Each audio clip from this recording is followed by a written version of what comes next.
Hey, this is Antonio. Welcome back to my channel. Know who's ready for some fighting words. In this video, I want to do a fight breakdown / prediction for Conor Benn versus Chris Eubank Jr. If you're unfamiliar with how I do these videos, basically I put both guys side by side and I run down a list, and whoever has more points at the end of my list, that's the individual that I'm going with. That's the fighter that I'm banking on in the fight. And without further ado, let's just jump on into it. So I'm going to start with boxing ability. Boxing ability, clearly this goes to Chris Eubank Jr. by far. You're talking about an individual, and I think people continue to forget this. You know, when they look at his career, a lot of people will say he was never an elite or a top tier fighter, but you're talking about a guy who has tons of wins and tons of knockouts, and an individual who pretty much trained himself his whole entire career. He's with Roy Jones now. He's only been with Roy Jones for like 2 fights.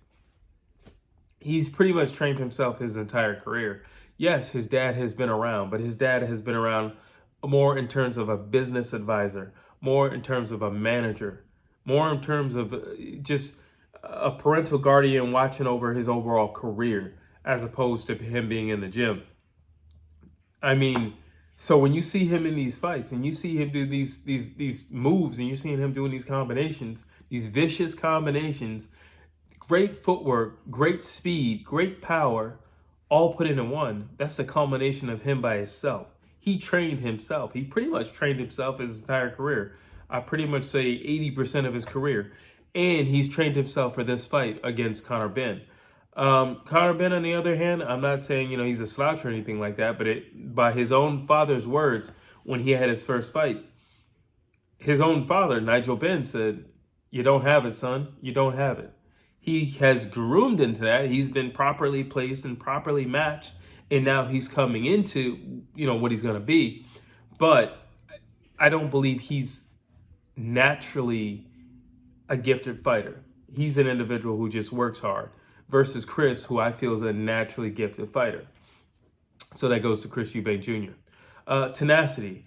All right, this is a tie because honestly, both of them are tenacious. Conor Benn just has the attitude and I don't know, the meanness that goes with it. But Chris Eubank Jr. is extremely confident. And I think Chris Eubank not senior, Chris Eubank Jr.'s confidence matched with Conor's anger and aggression are pretty much the same thing. So when it comes to tenacity, I got to give it to both of the guys. So that's a tie. Power. They both have power, however, they're in 2 different weight classes. Conor started off as a 140 pounder, moved up to 147, and Chris Eubank has fluctuated between the 160 and 168, depending on what type of matches are out there for him. Chris Eubank has a ton of stoppages. Okay, so I got to go with Chris Eubank Jr. for power. Not to say Conor is a slouch. I mean, his last fight with Chris Algieri, he knocked him clean out, 1 punch. So I'm not saying he's a slouch, but at the end of the day, it is Chris Algieri, and he's not the most durable guy in the world. Let's call a spade a spade. It's a great win for Conor Benn, but again, you're talking about Chris Algieri. He's pretty much on his way out the game and never truly made a mark in the game. So I can't really give you a whole lot for that, but you did do the do. So kudos to you. But when I look at power, I got to look at Chris Eubank Jr. Footwork, again, I think Chris Eubank Jr. just has a lot of natural agility. He's very athletic and he moves around like that. And one of his powers in terms of fighting is his ability to show his agility in the moment, in the fight. And he can do that defensively and also offensively. His great footwork, a nice wide stance. He's always ready to return fire. He's an offensive fighter, but he can fight defensively. And he can do that backing up as well. He has a spring in his step if he has to back up, but he's always in position to throw. Like literally, Chris Eubank I keep saying senior. Junior is never off balance. He's always ready to return fire or just give fire. So I got to give him footwork. And just to be fair, to go over Conor Benn, I think he's coming into some better footwork, but in the past, he's he's known to overstep his punches, known to be off balance. And because of that, I think that's going to rub him the wrong way going up against Junior. I don't think that's going to fare for him very well. If he tries to, load up too much in these shots against Chris Eubank Jr., to be honest with you. Resume. Obviously, it's Chris Eubank Jr. I mean, he fought George DeGale, he fought Groves, he fought Billy Joe Saunders. No, he came up short with the Groves and Saunders. But to be honest with you, when it comes to the Saunders fight, well, both of those fights, it's not like he got beat up. Chris Eubank Jr. has never been beat up. He's never been beat up. He's been outclassed, Billy Joe Saunders, but he's never been beat up. He's been outclassed, George Groves, but he's never been beat up. He's been humiliated, but not beat up. And there's a difference. You've been humiliated, you can walk out with your head high. I mean, the only thing that's hurting is your ego. But if you've been beat up, you got people questioning if you should ever even fight again. There's a difference. And Billy Joe Saunders, I mean, it was a boring fight because the way Billy Joe Saunders fights, Billy Joe Saunders wins on points. But on top of that, he doesn't throw a lot. So, Billy Joe Saunders beats guys with his legs in movement. So it wasn't like, if anything, you can just I guess chalk that up to Chris Eubank Jr. being, frustrated because he couldn't get his hands on him. But I believe if those two fought in a telephone booth, I would still put my money on Chris Eubank Jr., to be that honest. And by the end of the fight with George Groves, I mean, it was Chris who was throwing the fire in the last round. So again, I still got to go with him when it comes to resume. Natural ability, Chris Eubank Jr. Like I just explained it. In boxing ability, tenacity, footwork, Chris Eubank Jr. hands down. I don't even think there's anything to talk about. I think he's an upgraded version of his father, and his father was actually a really, really talented boxer. And I don't think he gets the credit he deserves, and I don't think he gives himself the credit he deserves. Durability. That's going to be a little tough. I think they're both durable. Again, this is really hard to say just because they're, two different weight classes. I mean, you're a much smaller weight class. You're 2 weight classes down. So, yeah, in terms of this fight, I'm definitely going to give it to Chris Eubank Jr.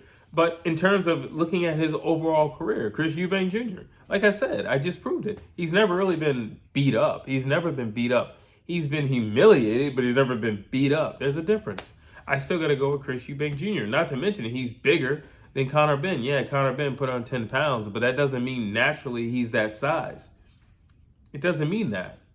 He's still a smaller man, no matter how you look at it. So, again, I'm looking at Chris Eubank Jr. Let's see. Mental toughness. This is hard because, it's kind of hard to go against Conor Benn because he hasn't lost. But then again, when you look at the opposition that he's faced and when he's faced them, he loves talking about how he beat Carmelo, but, and Sean Porter couldn't get him out of there, or, he couldn't do what he did to him. Sean Porter, that was one of the first fights in the PBC when we came out of the, the pandemic. What are you talking about? And Sean Porter needed rounds. And just to be clear, Sean Porter beat Carmelo every single round. Honestly, there were 10-8 rounds. I think one was maybe a 9 and an 8. Still for Sean Porter. I mean, it was easy work. It was a walk in the park. Literally, he needed the rounds because, everything that happened, the world shut down. He needed the rounds anyway. But, and Conor Benn loves to bring that up. That, look what I did to him, look what he did to him. Yeah, but he beat him every single round. Carmelo was fighting for dear life, and Sean just needed a round. So I just look at that as a glorified sparring match, to be honest with you. And if he wants to bring up Chris Jr. in terms of what Earl Spence said to him, you got to be kidding me. Chris Jr. was I'm not gonna ever say he was a hot fighter or anything like that, but he was on a roll. He was. He was younger. So you beat an older Chris Jr. who's had some losses. That's nothing to brag about. I'm sorry. It's just nothing to brag about. But again, Conor Benn has never lost. And if you look at Chris Eubank Jr., he has the mentality of an individual who's never lost. Because again, I just explained the Groves fight. He got outclassed in terms of one punch, which was a jab. I mean, that's all he did. I mean, that's what Groves did against Carl Froch. It was just a jab. But outside of that jab, he had nothing. And then at the end of the round, he was trying to survive for dear life because Chris was turning it on. Then you look at Billy Joe Saunders, a jab and footwork. And again, if you just make Billy Joe Saunders stay in one spot, that's a whole different fight. And I don't think Billy Joe Saunders makes it through that fight. So mental toughness, I'm just going to give it a tie because, yes, Conor Benn has never lost. However, Chris Eubank Jr. has never been beat up. I'm sorry. And he still has the confidence of an individual who hasn't actually lost. So I got to give it to him. So I'm just going to make that a tie to make it fair at both parties. What worries me about Chris Eubank Jr.? Number one, his father is not in his camp. His father posted something like he wanted to boycott the fight or something like that, but his father's not in his camp. And that worries me because I know it's gotten to him, and he's flat out said the reason why Roy Jones is not in his corner is because he's still hoping that his father will be in his corner. Well, there's only a few days left. So it's just like, even if your father is in your corner, what's that going to do? Now, you're probably thinking that, what's it going to do? But I believe it could do a whole lot. I really do believe it could do a whole lot, and you look at Devin Haney when he's fighting George Kambosos and he's fighting over in Australia and, they're trying to get his father over there. And in the nick of time, his father shows up and he wins. What did his father do? He came in, he rallied the team. That's what happened. Just imagine if Chris Eubank Sr. shows up the day of the fight. The Benns are over there in their corner thinking, oh, we got him now, and he's all by himself. And comes to find out, Senior walks Junior out. It's going to be a problem. It's going to be a big problem in terms of just a rally cry. If you know anything about battles, or especially ancient battles, when you get a rally cry and you get something to fight for and the troops are riled up, it changes the whole trajectory of the fight, of the battle, of the war. And if Senior shows up, everything changes. Another thing that worries me is that Chris Eubank Jr. trained himself for this fight. Again, Roy Jones is not in his corner. He was hoping the whole time that his dad would show up, but his dad didn't show up. So unfortunately, he's been not forced, but because he was leaving the slot open for his father, he's been forced to train himself the entire, training camp. So it does worry me because there's nobody to correct you or watch over you. Now, granted, he's been doing this his whole career, and you're talking about a guy who's a lot smaller than him and, with less experience than him. However, you're talking about a guy who's on a roll right now. You're talking about a guy who's being looked at as that dude. And, you can't take anything or anyone for granted. And you can't leave any stone unturned. And if you don't have certain individuals watching over your training camp, there could be a stone that's left unturned. What worries me about Conor Benn, being overly aggressive, that is not going to serve you well if you're fighting Chris Eubank Jr.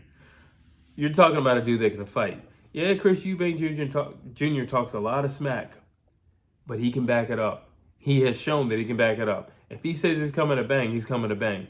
He's not coming to pity pat. He's coming to knock people out. He hits hard. He's an extremely fast puncher. And on top of that, he's a vicious combination puncher. And Conor Benn, all I can say is you better be ready. You talked a lot of game. You better be ready. So that worries me with Conor Benn because I know he won't backstep. He is exactly like his father when it comes to fighting. It's all forward motion, and he's not looking to back off or retreat or anything like that. And he is led by aggression. He is led by emotion. And that can put him in a bad space, especially with somebody as talented and who hits as hard and as fast as Chris Eubank Jr. I kind of feel like Conor Benn is looking for a win for his dad. And that's another thing that worries me. Instead of looking for a win for yourself, you're looking for a win for your father. And that worries me in itself because you can come in with the wrong mindset. Yes, you've had an amazing training camp. Yes, your father is in your corner. And yes, the momentum in your corner and in your camp is 100%. But if you're not fighting for the right purpose, you're still at a deficiency. You're still lacking. And I feel like he wants this win for his father, like almost like it's a trophy and a gift. Like, here you go, father. Look what I did for you. Look here, take it. Look what I did for you. And that could end up wrong because he needs to be fighting for himself. His dad already had his fights. Unfortunately, it didn't go the way he wanted. That's in the past. It's darn near 30 years ago. That was in the 90s. You need to let that go. You need to focus on yourself and focus on the fight ahead of you, not what you'd like or wish for it to be your dad. So I'm calling this, you better get ready. Pretty much what I just said. You better get ready. You know, Conor Benn basically said, if I see an opening, I'm going to take it. Well, you better get ready. Chris Eubank Jr. is no slouch. He's no slouch. He's an amazing counterpuncher. And he's a combination puncher. He's going to keep firing off. And more than likely, he'll get the last punch. You better be ready. If you see that opening and you claim you're going to go in and take it, you better be ready for some fire coming back at you. You also better be ready. Once he gets going, he's going to get going. If you plant your feet, you need to be ready to get hit with something heavy. And a lot of it. Because again, he's not a one-punch type of guy. He's a combination puncher all day long. You better get ready.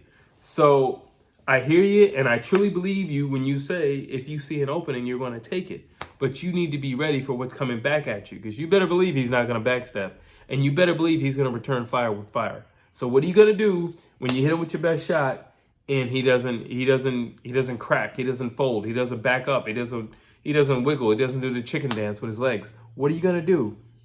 What are you going to do? So yeah, you better be ready.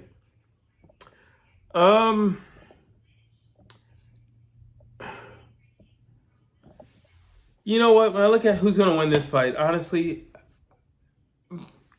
judging by, who has more points in the end, is Chris Eubank Jr.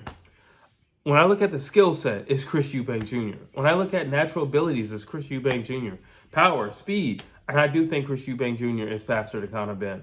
Even though he's bigger than Conor Benn, I do believe he's faster, or just as fast as. On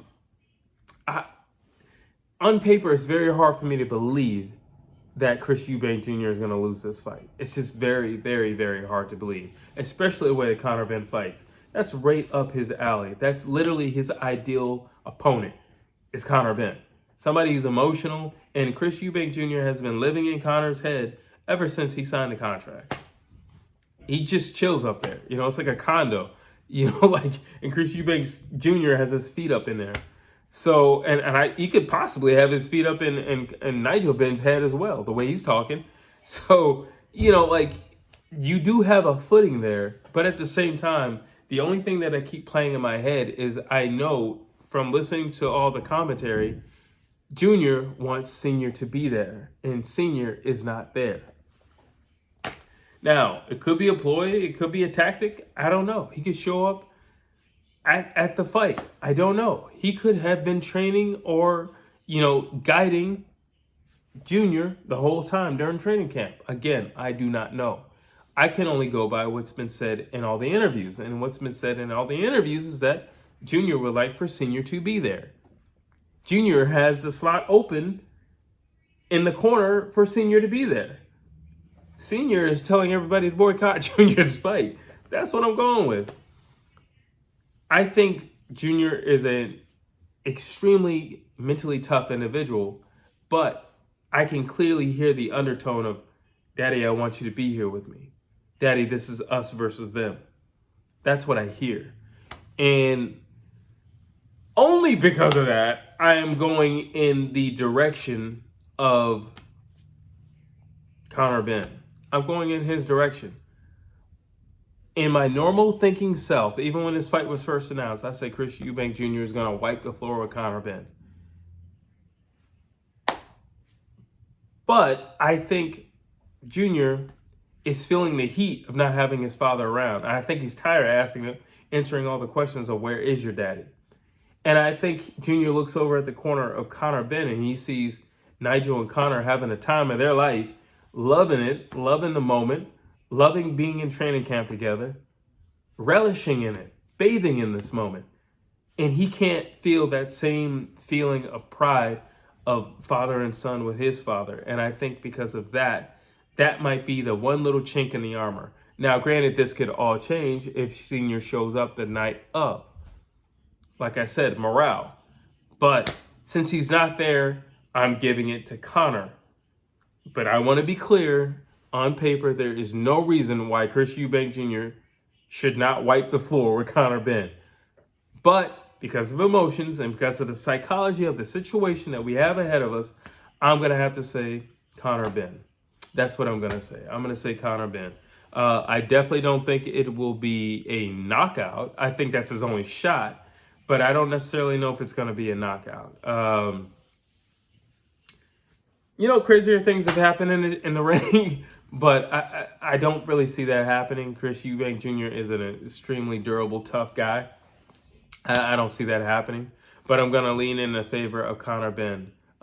Maybe just an accumulation of points or something like that. But that's what I have. And like I said, that's only because Senior is not there. I think morale is low. I think Junior is saddened, and I think Junior desperately wants for Daddy to be there. Not necessarily for direction, but because of the name, the pride, and all that's on the line. There you have it. That's my fight breakdown / prediction. Drop your comments down below. As always, please like, please share, and please subscribe to my channel.